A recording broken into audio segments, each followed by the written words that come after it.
Okay, well, good afternoon again, and welcome to our viewers for this second webinar for this week. Don't say that Fitness Australia isn't overservicing you guys out there.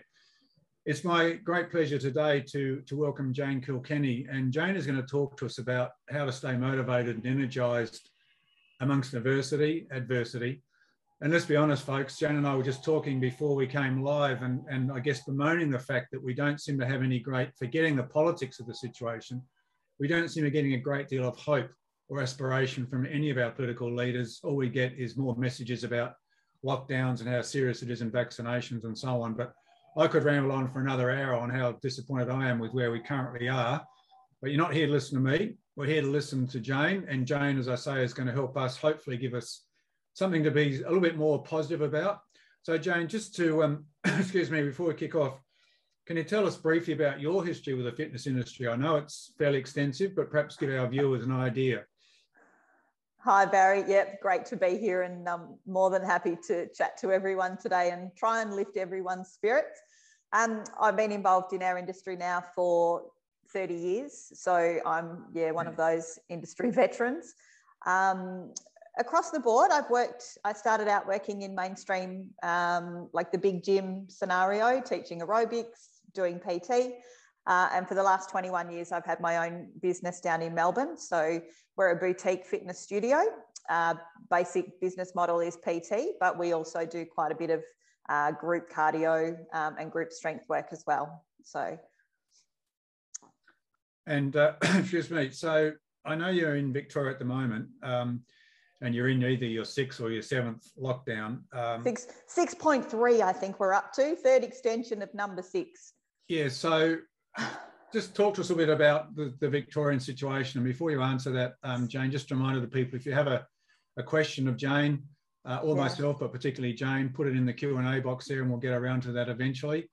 But okay, so lockdown 6 and counting, but you know, how's it, how are you going? And I mean, how are you feeling about all this? And what's the general feeling down there in Victoria? And I guess also, as I said before, up here in New South Wales, I think we were looking at Victoria last year and thinking, oh, our poor cousins, we're not going to ever have to do that. And of course, now look where we are now. We're going through what you guys had to experience last year. But just share some of your thoughts and I guess ideas there, Jane.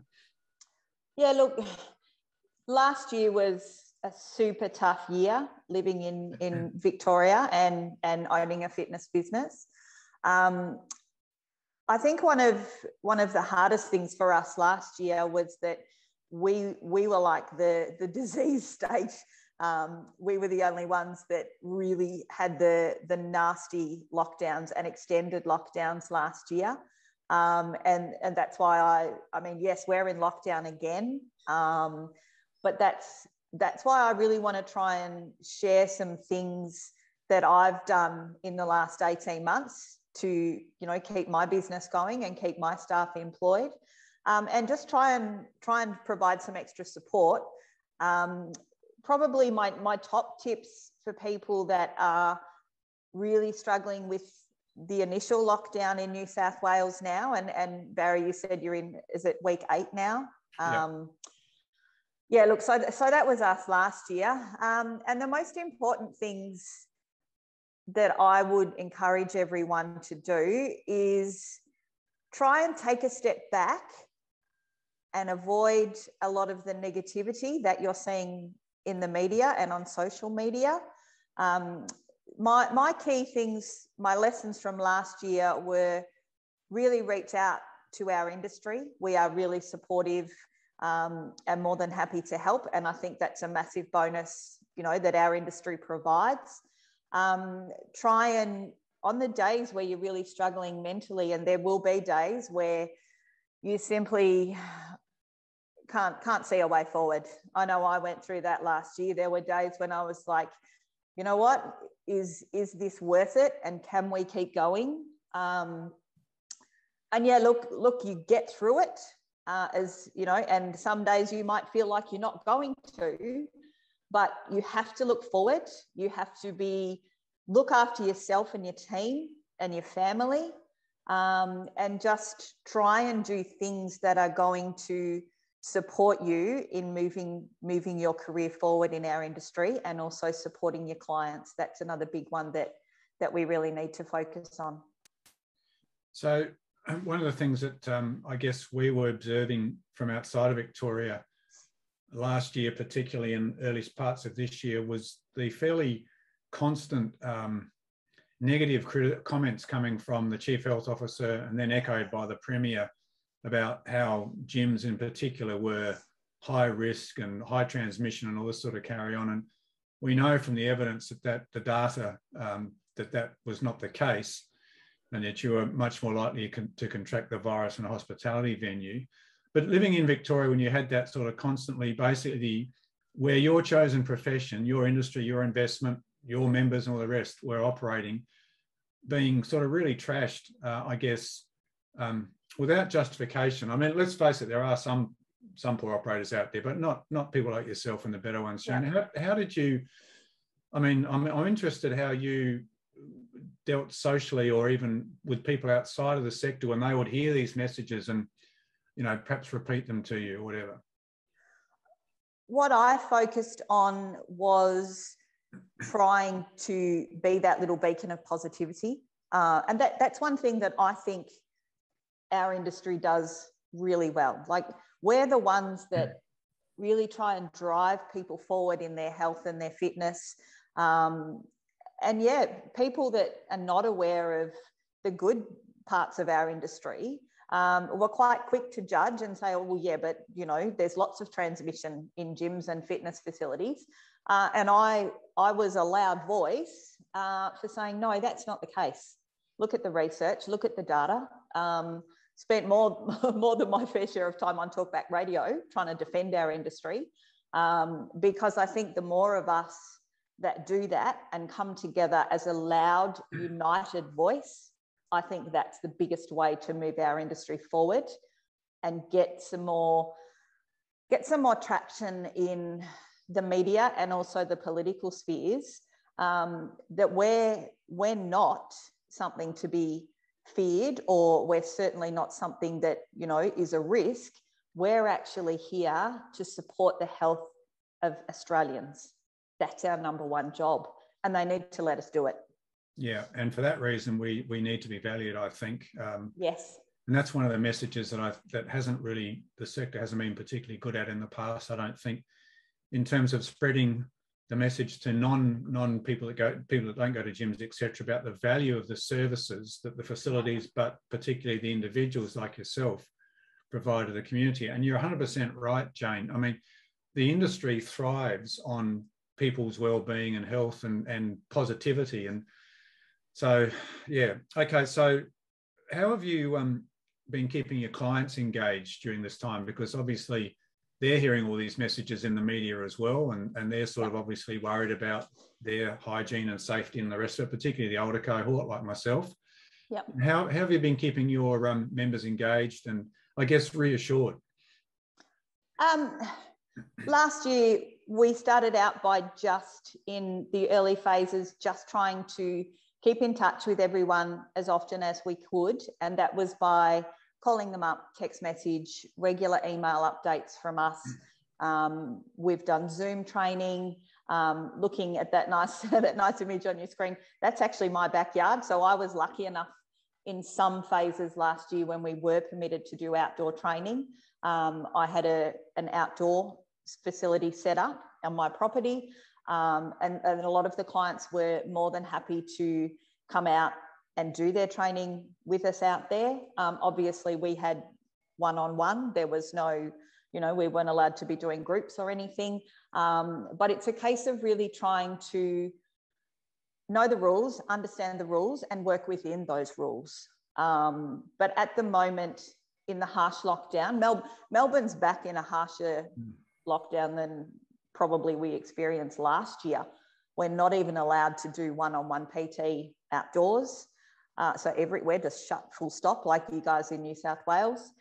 And the clients really are looking for just any contact with you that you can provide support. If you've never tried Zoom training before, give it a try. You know, that was one thing I jumped on fairly quickly last year. I was trying to keep track of what was happening overseas. And I was, seeing a lot of things about try Zoom. It's not that bad.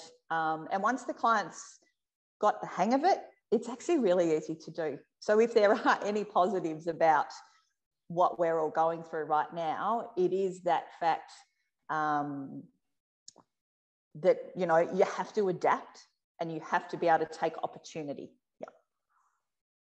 Yeah, and just looking at that picture, Jane, that looks a bit like around the Dalesford area. Whereabouts is it? No, I'm actually out in Kangaroo Ground in Melbourne. I'm out just on the edge of the Yarra Valley. Yeah, so really lucky. Yeah, that's beautiful. And there's been a few comments come in quite envious, I think, of you having that facility. That looks absolutely beautiful with the mist there in the background. Yeah. So from your experiences being in Victoria, what advice would you give to our New South Wales crew? And it sounds from what you've just said, if you can't do one-on-one, that's it. You're actually more restricted than we are here in New South Wales. We can still do one-on-one. We don't have a curfew here. So mind you, that might be coming. Curfew. and no playgrounds. Like Victorian children are being so damaged by what our government are doing to them. It's kind of scary. I would love to be doing outdoors one-on-one. But at the moment, we are just not permitted. Yep. So what advice would you be giving based on your experiences there for our members here in New South Wales? In terms of whilst you can keep doing the one-on-one, it might not be your standard business model, particularly if you work in a bigger facility, but try and keep that going. It's for the health and mental health of your clients, but also for your own. And that's the other big piece of advice that I want to try and give everyone that's tuning in with us today. Take some of your own advice that we regularly give our clients. Be good, be nice to yourself. Don't be too harsh. Don't take too much on board. But try and really look forward and find something positive in every single day. That's probably the number one thing. Okay, so I guess that's probably a good segue, finding positive things. How do you personally keep that positive mindset? I mean, obviously, looking at that picture you had before of where you're living, yes, pretty easy to sit out there with a coffee and feel pretty positive, but we haven't all got the benefit of such a wonderful environment. So, from your experience, from your communication with other members who are perhaps not so fortunate, what sort of ideas you got to maintain that positive mindset? I think the most important thing for us all to remember is that even if you are not lucky enough to have the backyard that I have with that green space, find somewhere where you can sit outdoors is preferable, just to get the sense and the feeling of nature, and use that as a little bit of a way to relax. I get out and get my exercise done every day. I can't live without it.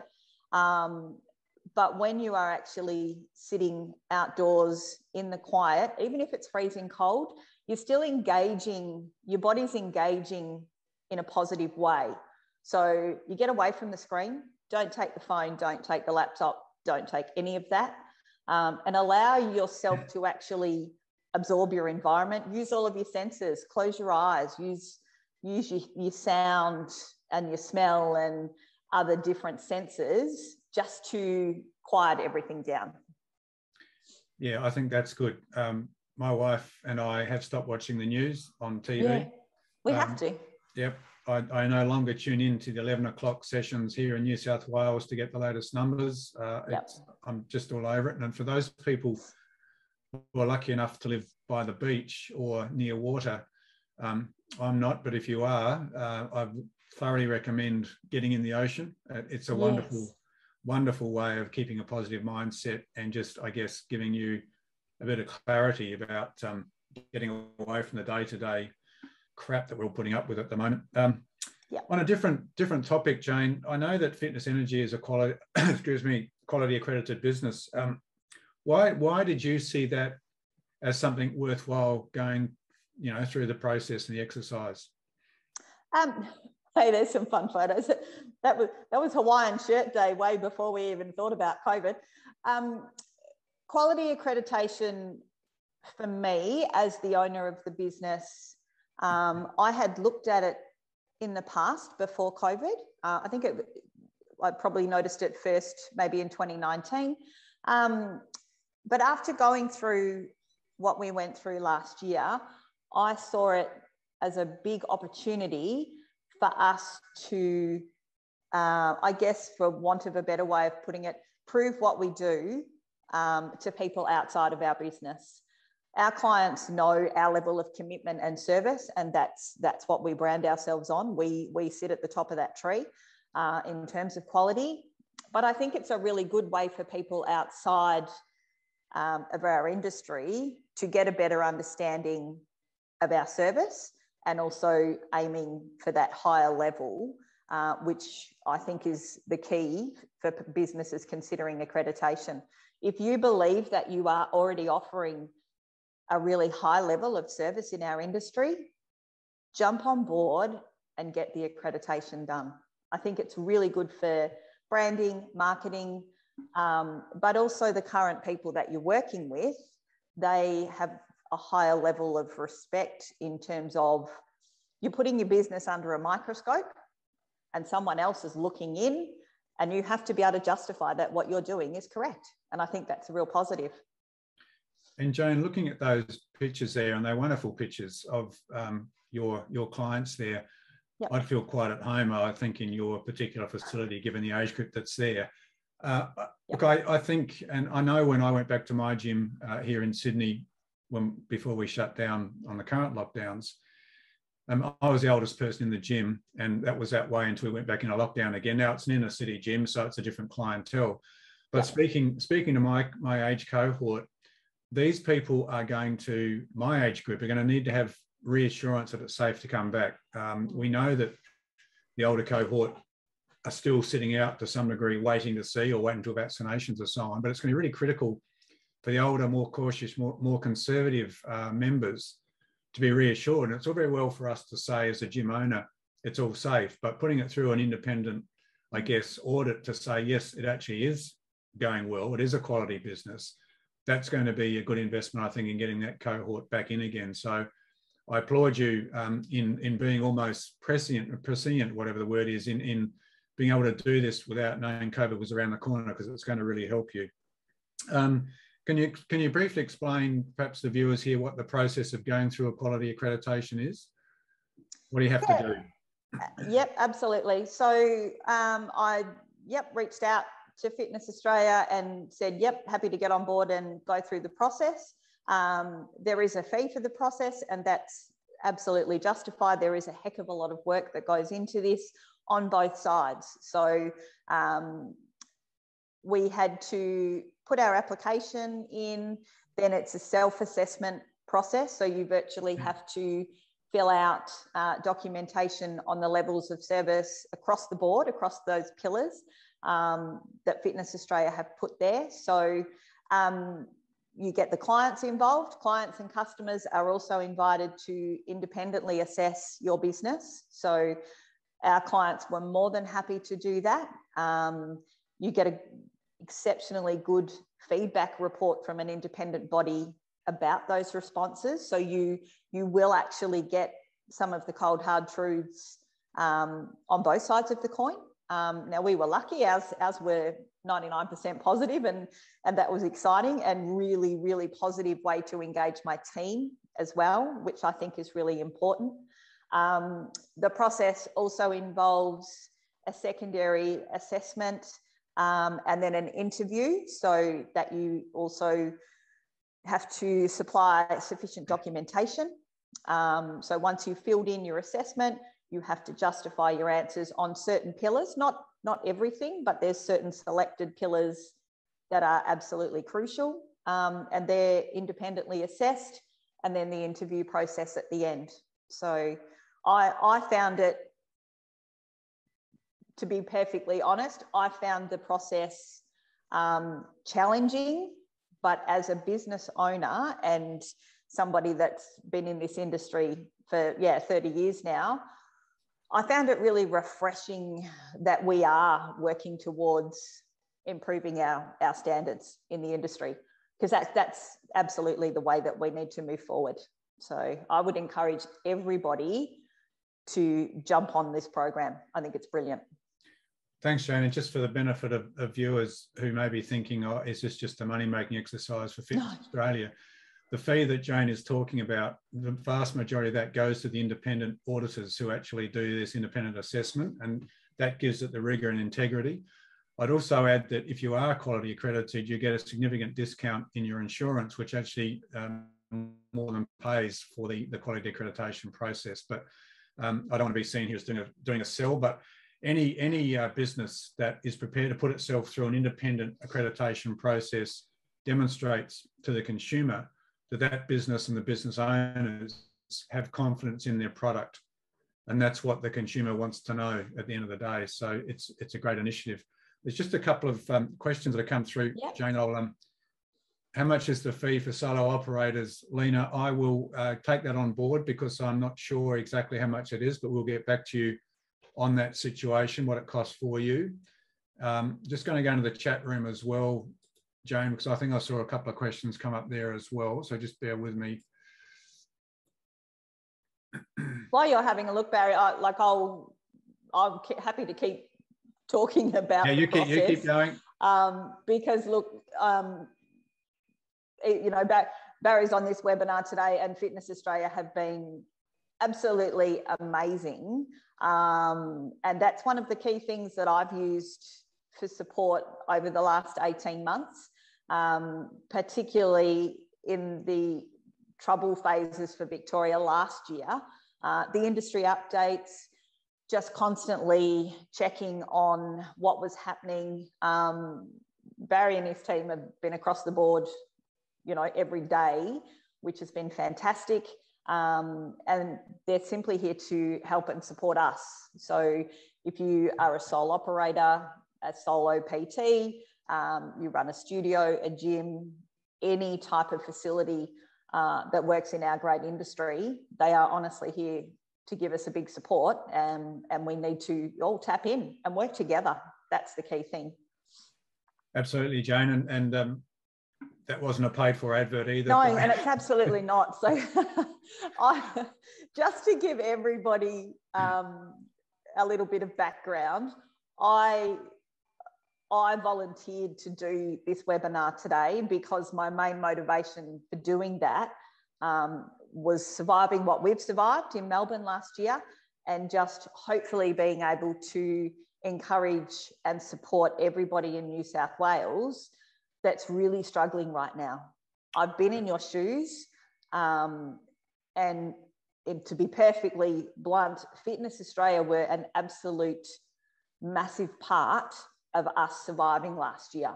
So that's where I think teamwork and all working together to lift our standards across the board is the best way for our industry to thrive, because we know it's going to thrive again. We've just got to get over this little hurdle right now. So Jane, one of the questions is in the chat room here from Stephen. What, in your opinion, will it take for gyms to reopen in current COVID climate? People on this call understand exercise as medicine. What degree of evidence is needed to shift the balance that exercise is a necessary risk for physical, mental, I think that means not exercising, risk for physical, mental and social wellness? Yeah. Once again, I think the most important thing that we all need to strive for is cohesion amongst ourselves in getting that message forward. Get to your local MPs, regardless of which side of politics they sit on. Keep pushing that message that we know the services that we offer can help and support people right now. And I think we need to make as much noise as we can about that fact. The government, I don't see that COVID is our biggest health risk in Australia right now. I think it's the conditions that we're living in. I think Melbourne is really in a serious state of lockdown fatigue now. And our teenagers are really struggling. Like, I work with a lot of teenagers. It's one of my areas of specialty. And our teenagers are really taking this hard. Yep. Yeah. So also, Stephen, it was really pleasing to see there was a commentary in the paper on the weekends. I don't know if it was down in Melbourne. It should have been, because it was in the Herald up here, the Sydney Morning Herald, from a Professor Patrick McCorry, who I know from my work in mental health areas, saying that he was really disappointed that when health authorities were making decisions on lockdown restrictions, etc., there wasn't a psychiatrist, psychologist, or a sociologist in those discussions. And it's really important that they should be part of the equation because of what Jane has just alluded to there. I believe that they, in Victoria at least, they now have a psychologist or a psychiatrist in those discussions. In terms of the bigger picture about exercise as medicine, what's it going to take? I think there's a couple of answers to that question, and who knows what it's going to be to get gyms open again. That's outside our control to some degree, but it's really important that when we do reopen, the gyms do the right thing by the restrictions and the protocols. We don't want rogue operators out there that the media will then highlight and say, see, these guys aren't to be trusted, etc. But the big picture in my mind, and one that we're working on at Fitness Australia, is to get exercise, fitness, physical activity out of state government and federal government sport and recreation portfolios. We do not belong there. We belong under health. Yes. And we need to be repositioning ourselves away from sport and under health. Now, with the federal election coming up, there is an opportunity to actually have that public debate. And next month, I have a meeting with Mark, I can't remember what his name is anyway. He's the opposition spokesperson for health, Mark Butler. And I'm going to put to him that the Labor Party should be taking to the election, that exercise moves to health, that the federal government reinstitutes a life unit type campaign that we had last century, that the federal government actually commits, fulfills a commitment to GAPA, where they said they'd get 15% more Australians more active by 2030, that we leverage the Olympic Games coming up here in 2032. We actually activate what we hear politicians say every day of the importance of exercise and get people exercising. Because the more members of the community who exercise, the more that they're going to go to a personal trainer for safety, the more that they're going to go to a gym for a different regime and different equipment and the community engagement that takes place. So that's what we're going to be working on for the next 12 to 18 months. But hopefully you as a personal trainer will support that. Just moving down here again, Jane, so just bear with me. Yep. These are mainly comments agreeing with what you've been saying and how people are finding the restrictions, inconsistent. One of the other big things, or one of the other key messages that I think we should be driving forward is that if we've learned anything from the last 18 months around the world, health is the number one thing that we can't put a price on. We've lost so many people to COVID, but I think something that would really make an impact around the world is let's push to improving health across the board and working on prevention. We seem to live in a society, whether it's for COVID or any other health issue, where we're always reactive, and people might start their exercise journey after a negative appointment with a GP. So whilst we're trying to put Band-Aids on problems, I think our number one message should be, let's be healthy, and let's not make it a quick fix short-term thing. Let's get everybody focused on how important physical and mental health is around the world. Let's try and start a global initiative on this. I like big picture things, Barry. Let's make some noise. Absolutely. And look, with preventative health works. We know public health campaigns work. Think back to the AIDS campaign, the quit smoking campaign, and so on, and the Life Unit campaign that was running 4 decades ago. But from a government point of view, it saves the government money if they can intervene sooner rather than later. And my hobby horse, unfortunately, is the money that's spent on mental health after it's become a problem rather than before it's become a problem. But anyway, so a question there from Anita. Yes, companies and sole traders can apply for quality accreditation, 100% and so on. So one of the other things that we issued a press release today, Jane, calling for federal government to initiate a national voucher program to encourage physical activity. It doesn't have to be in a gym, doesn't have to be out in an outdoor boot camp. Some people may choose to use that, but we have to get people exercising again. We know the importance of it from obesity, diabetes, cardiovascular, dementia, all that sort of stuff. And as you just indicated, the mental health, which has really got a high focus now. Yeah. So I think the timing is right for an organisation like Fitness Australia with other partners, we don't do this by ourselves, to actually lobby the government, as you just said, to start a national movement, global movement. Australia signed up to it in 2018 to get more people active. We know the benefits of it. We know the benefits of exercise. We know it's essential. And that's going to help us get through in the future when we have a COVID 29 or 32, whatever it's going to be in the future. Oh, it can't be 32. That's the Olympics. Okay, all right.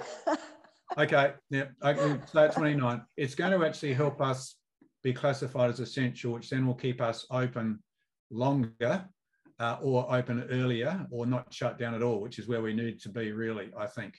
Yeah. Just checking for one more message.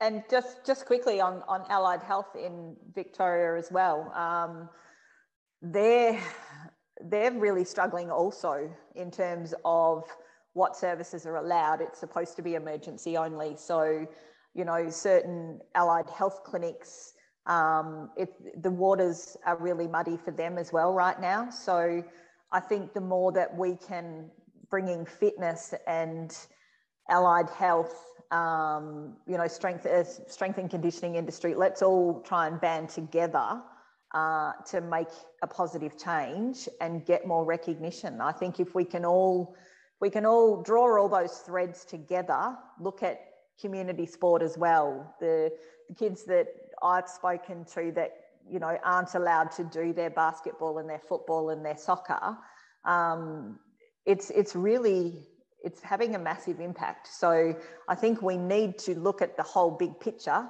and work on bringing it all together in a positive way. Absolutely. There was a question there from Dale.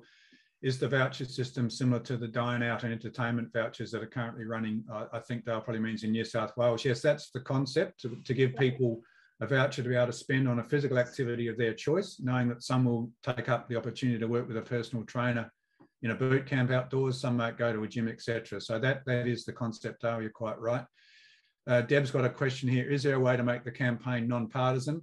Absolutely. That's the whole point of discussing with the Labor Party to get it into the public arena to be debated, and hopefully if it gets support in the public arena, then the coalition will take it up as well. So the whole idea, Deb, is to get it as a bipartisan, and it should be bipartisan, for God's sake. It's a benefit to the community. Colette's got a question. Is it possible for Fitness Australia to facilitate mental first aid accreditation for us? Well, Colette, we've been running a pilot accreditation program for AusReps, and part of that program includes mental health first aid. And we are in discussions with some other organisations now to get mental health first aid more widely available and CEC accredited, obviously. Personally, I'd like to see mental health first aid mandatory for all AusReps, but that's just a personal crusade I have.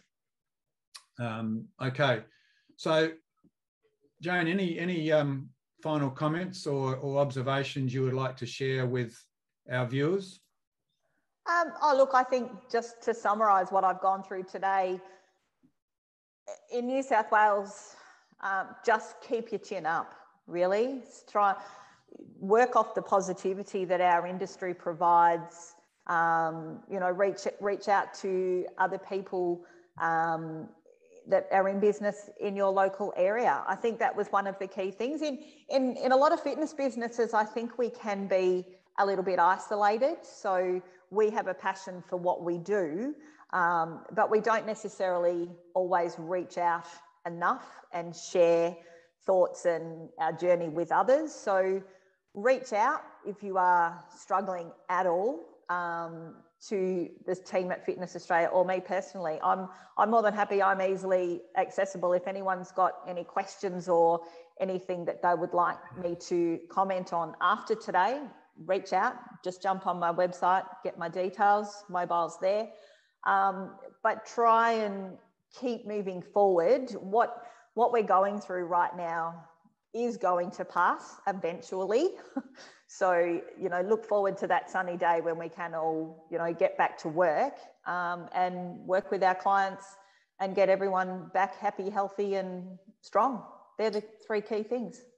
Thanks, Jane. And I would encourage viewers also to reach out to your colleagues that are in the sector and just check how they're going as well, because sometimes it's hard to pick up the phone and say to someone else, I'm struggling. So I would really encourage you to reach out to your colleagues. For those who don't know, also, we have extended the AusRep membership in New South Wales for 3 months. We have done another month in Victoria. We'll keep monitoring that to see, hopefully we don't have to extend them anymore because we're back reopened, but if we do, we'll extend that membership period at no cost to our AusReps. We've also confirmed with Guild Insurance that if you can't complete a CPR or a first aid certificate because of the lockdown situations, that currency will carry through, as will your insurance. So please be aware of that and don't stress over either of those two things. Can I just finish by saying also that what Jane has been talking about here is really critical as we move forward. One of the things coming in from outside the industry that struck me as strange was the territoriality that seems to exist in our sector, the competition within the sector from people who I don't understand why this is going on. I've got a bit more understanding now, but please, if you have some constructive critiquing of Fitness Australia to make, by all means send it through to me and we'll try and respond where we can. But as Jane's pointed out, we are in this together. We're going to come out of this together. And the more that we operate as one strong, unified voice, the better. And just to give you one final thought, you guys all work for the health and well-being of your clients and your customers. As much as it's hard for you now, and it is, I can appreciate that. When we come out of this, your members, your clients are going to need your support and your guidance and your hope and your aspiration even more than they have in the past. So it's critically important that you guys stay strong, because your customers are going to need you to be strong to help them when we come out of this. Thanks, Jane. Thanks for your participation. Thanks for your positivity. Thanks for your support of Fitness Australia. Just been fantastic talking to you. Thanks to all those who've been tuning in as well. Please stay strong. Please stay safe. We're going to get through this and it's going to be better for everybody, I'm sure. Thanks, guys. Thanks, Jane. Thanks, Barry.